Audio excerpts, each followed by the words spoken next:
Whatever happens, happens for good. This story is for anyone who's ever questioned the purpose of pain or struggled to understand why things fall apart just when they seemed whole. Let it unfold slowly. Let the silence between words speak to you. In a distant kingdom wrapped in the hush of early mornings and the incense of age-old rituals, there lived a king, resolute, sharp-minded, and proud of his power to command. At his side was a minister, a man of few words and quiet wisdom. His eyes often carried the stillness of someone who had seen beyond appearances. Whenever troubles arose, the minister had one unwavering response. Whatever happens, happens for good.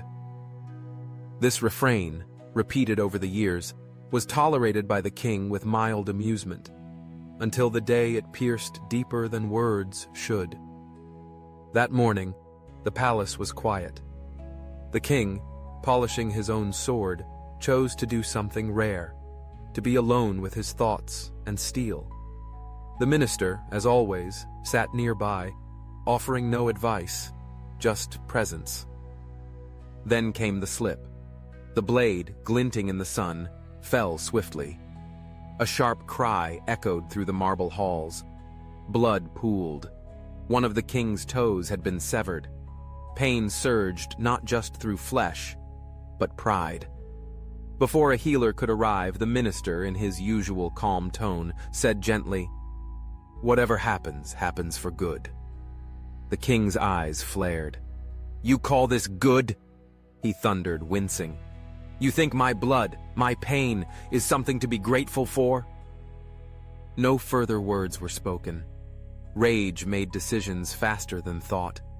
With a flick of his hand, the king ordered his most loyal minister to be imprisoned. The guards hesitated, but the minister did not. As he was led away, he turned once more and whispered, "Whatever happens, happens for good." Weeks passed. The wound on the king's foot healed, but a wound of misunderstanding lingered between him and the man who once guided him with quiet counsel. Then one morning, the stillness of palace life was broken by the sound of horses.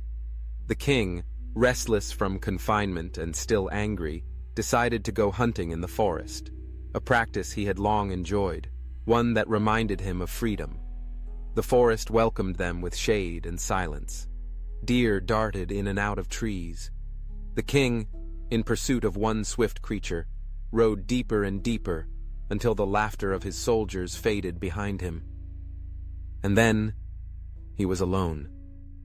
Surrounded by thick trees and tangled paths, he soon realized he had lost his way. But before fear could settle in, another sound rose, the rhythmic beat of drums. From the shadows emerged a tribe unknown to the king's realm. Their faces were painted, their movements ritualistic. They didn't recognize the regal bearing before them. To them, he was just a man, a stranger, an outsider.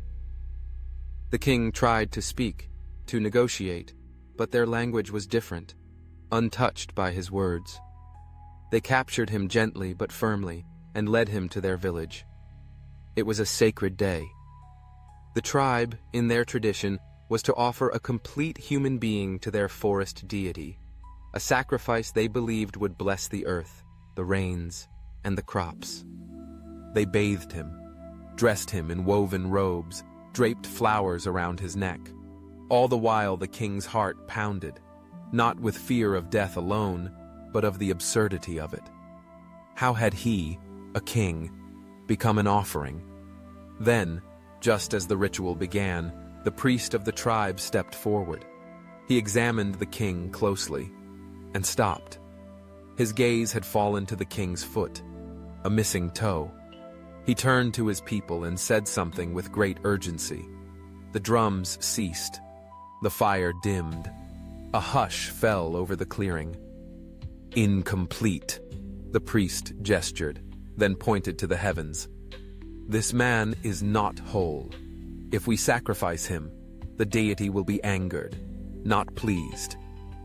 A murmur of agreement spread. Then silence. And just like that, they let him go. When the king returned to his palace, his mind was no longer filled with questions of power or punishment. It was filled with awe and a strange warmth that seemed to rise from within. He ordered the release of his minister at once. When they met, the king's eyes held no pride, only humility. "You were right," he said. "Had I not lost my toe, I would have lost my life." The minister bowed. There was no judgment in his face, only peace. "But there is something I still do not understand," the king continued.